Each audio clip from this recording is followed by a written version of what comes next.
नमस्कार. पुष्पास खमंग किचनमध्ये आपले खूप स्वागत.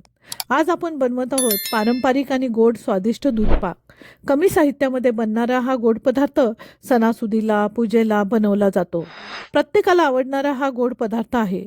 घरच्या घरी अगदी सोप्या पद्धतीनं कसं दूध पाक बनवायचं ते बघूया. यासाठी 2 लिटर दूध, 150 ग्रॅम साखर, भिजवून घेतलेले साबुदाणे, दुधामध्ये भिजवलेले केसर, आवडीप्रमाणे ड्रायफ्रूट, वेलदोडे, जायफळची पूड. जाड बुडाच्या पातेल्यामध्ये मध्यम गॅसवर फुल क्रीम दूध उकळायचे आहे. आता यामध्ये रात्री भिजवलेला साबुदाणा, त्यापाठोपाठ साखर, दुधात भिजवलेलं केसर, वेलदोडा, जायफळची पूड, कट केलेले ड्रायफ्रूट घालून हे सतत हलवत छान उकळायचे आहे.